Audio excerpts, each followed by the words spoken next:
A lot of us gravitate towards certain types of fragrances because they make us feel good. They make us feel confident. They kind of give us a little bit of a boost, whether it be an energy boost or a motivational boost or something along those lines. A lot of times they can really help us get through the day.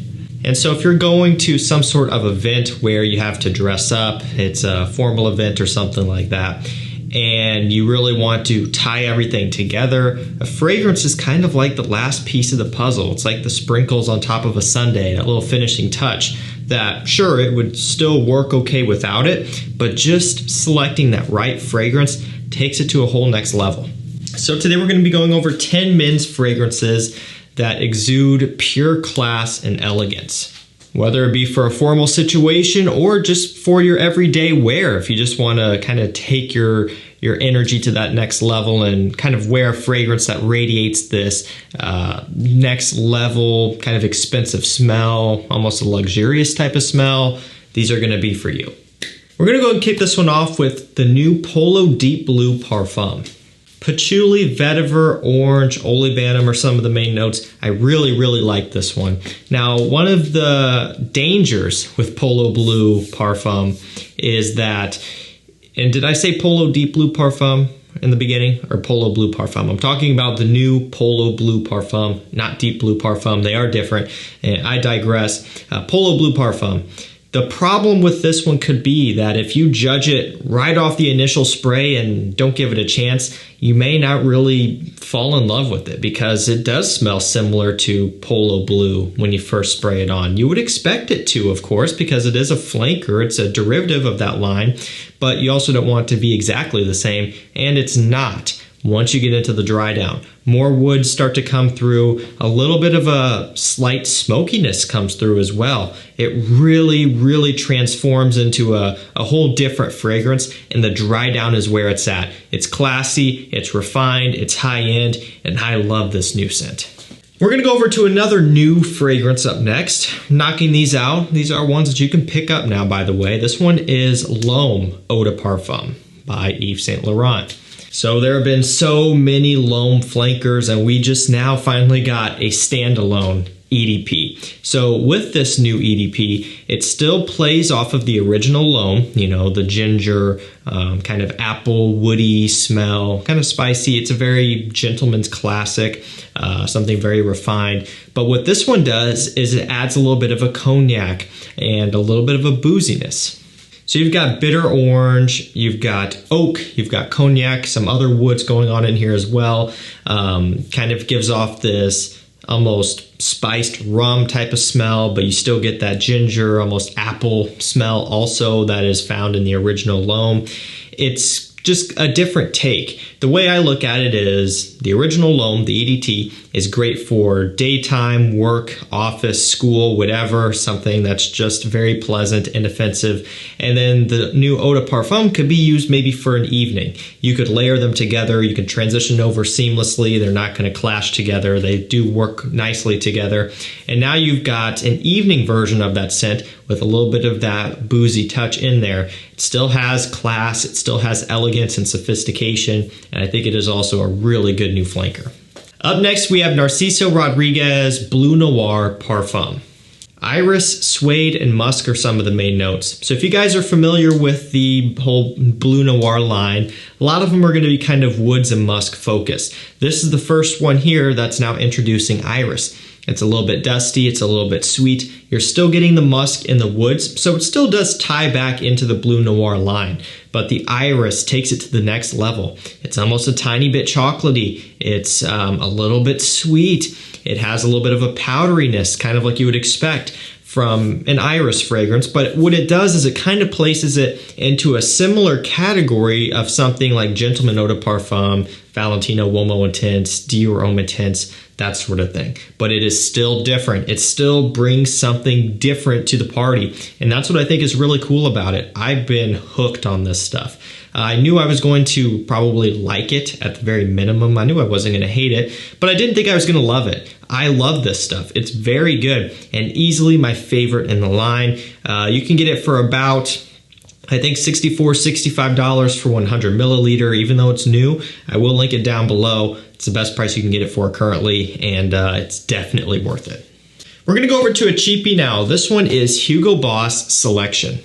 Musk, pink pepper, and grapefruit are some of the main notes. Typical going rate on this one, I believe, is about $25-$30, somewhere around in there. It's the most affordable one we've talked about so far, and it's an impressive one. It's been on my radar for a very long time. It's one of those fragrances that I've had in my cart, like my fragrance net cart, probably 5 or 10 times before, but for whatever reason, I would always take it back out. I don't know why. I just, it was only $25, $30, whatever it was. But I don't know, it's just like I was trying to keep a limit on how many items I had in there, and I would just end up pulling it out each time and replacing it with something else. I've had that happen with a lot of fragrances, believe it or not. Have it in, I almost pull the trigger, and then last minute I change my mind to get something else. And it seems like every time I do that, the fragrance ends up being really good, and that's what happened here. I've been missing out for a long time. It's nice, musky, fresh, clean scent. Even though it's cheap, even though it doesn't look like too special or fancy, it really does have this kind of cool, masculine, office work, professional smell to it. And everything considered, the price, the quality, the performance, it's a very good pickup on a budget. Can't make this video without this staple up next. It's Guerlain's Vetiver. So of course you have vetiver, you have bergamot, tobacco, you have a ton of notes in this one. It's a big note breakdown, but really it's all about, of course, the vetiver and kind of the smoky tobacco. It's a different take on vetiver. It's not going to be your traditional where it's super, super soapy and fresh and that's it. You get some smokiness. You get a lot more variety of woods in here other than just the vetiver, cedar wood, all that stuff. It all kind of comes together. You do get the citrus, like the bergamot. So it's quite an interesting combination. Again, not your typical vetiver. It's nothing like Roja Parfum's vetiver or Tom Ford Grey vetiver or anything like that. But what I do find as a whole, pretty much all of the big vetiver fragrances out there achieve a similar result for me, which is just having this classy masculine smell.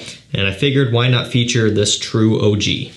Also, one thing that's really cool is Guerlain Vetiver, like $40, $45 for 100 mil. It's actually very affordable stuff. It's impressive. Let's go over to another newer one here. It's been a great year for fragrances. Acqua di Gio Eau de Parfum. We've got orange, mineral notes, clary sage, lavender, patchouli. That note breakdown kind of almost embodies a bunch of other Acqua di Gio fragrances. Patchouli from Profumo, mineral notes from Profondo. You get like the aromatic mid, the clary sage lavender components from Essenza, which was always a bit more aromatic and kind of herbal. Of course, just the C notes from the entire line, but of course the original as well. One way you could almost look at it loosely is that it's kind of like a combination of a few of the different flankers. Profondo, Profumo, the original, Essenza. Right? In a way it kind of is, but it still brings everything together, it ties everything together, and ultimately what it does is it creates a more mature and grown-up version of Acqua di Gio EDT. That's what it really is kind of setting out to do here. They're taking that original DNA, they're kind of trying to stay away from the flankers a little bit, they're just focusing on the original and making it more mature. That's kind of how I see it. Again, it does share similarities to Profondo with the mineral notes, the kind of smoky patchouli from Profumo, but at the end of the day, it's Acqua di Gio, but, like 20 years later. Because it really does smell like it's now on a guy that is, older, more mature, and when he was younger, he was wearing the original. Regardless, it's very classy, very upscale. I love the new EDP. Up next, we have a niche fragrance, but it's a very affordable one. It's Remarkable People by Eldo. Sandalwood, champagne, and cardamom are some of the notes. It's all about that champagne note. That's what gets people lured in to buy it. It's very cool. And you do pick up on this nice sparkling champagne, sandalwood mixture. It's creamy, it's bright, sparkling, fresh. It's a nice little hybrid. It smells fantastic. Another one that's great for an evening out, an upscale dressy dinner. One of my channel members, shout out to Jay, wore this to a wedding that he was attending and he said it worked fantastic. It definitely fit in and got a lot of reactions on it. It's just one of those fragrances and it smells amazing. Next up, John Varvatos XX Artisan, another vetiver. It's got vetiver, it's got bitter orange, it got Sichuan pepper. It's all about the vetiver. This one here is much more soapy and clean, so between this and the GUERLAIN, the John Varvatos is going to be much more wearable to most, going to be more beginner friendly. This one also is for a pretty good price. Being that it is newer, it's a bit higher, but it is coming down, and you can get it for, I don't know, what is it? Now $50 some. I really don't know, I shouldn't even be saying, but I know you can get it for a halfway decent price. I know you can get it for below retail anyway. Retail is what, 80 something? To me, I think it's worth it. I paid retail for it, and I like it so much that I'm okay with the retail price. But the fact that you can get it for less than retail, for me, it makes it a steal. Second to last fragrance, we have Givenchy Gentleman Eau de Toilette Intense, one of the more newer additions here. Iris, tonka bean, and cypress are some of the main notes. Another aromatic with iris and tonka bean, so you're getting some sweetness, some dustiness, some woods. You know, it's a nice combination. That combination works so well. The iris, the woods, it creates something that's masculine, a little bit warm and inviting, a little bit mysterious, but all around very classy. And last up for this one, Bottega Veneta Pour Homme Extreme version.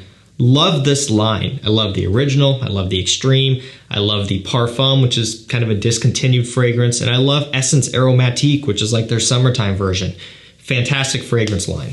Pine tree, leather, juniper berries are some of the main notes. I believe there's fir in here as well. I've described this one many times as being an outdoorsman's fragrance. If you're someone who just doesn't really care, or doesn't have a passion, I should say, for the outdoors, it probably won't do much for you. If you grew up in the city, you live in the city, and that just isn't a part of you, then you might like how it smells. But I feel like people who spend a lot of time outdoors, in the woods, exploring, maybe you grew up out further in the country, out from the hustle and bustle, and you're used to more peace and quiet and nature and that sort of thing. I think a lot of you guys will really have a connection with this fragrance, because that's how I am. I love the outdoors. It's kind of my escape. And so having a fragrance like this that kind of embodies those outdoor smells and the kind of the feeling is something that I really enjoy. Pretty much the whole line does it for me. The extreme here just kind of happens to be the best performing, and it is, you know, one that you can still pick up. It's very classy, very masculine. It's just one of those mature fragrances. Alrighty guys, that's gonna do it for me. 10 fragrances that radiate pure elegance. Love this stuff. If I wanna feel dressed up, if I wanna feel classy, if I wanna present myself in the best possible way, I go for these. We'll provide links to these down below. That's gonna do it for me. Thank you so much for watching. Stay safe, stay healthy, and we'll see you tomorrow with another one. Take care.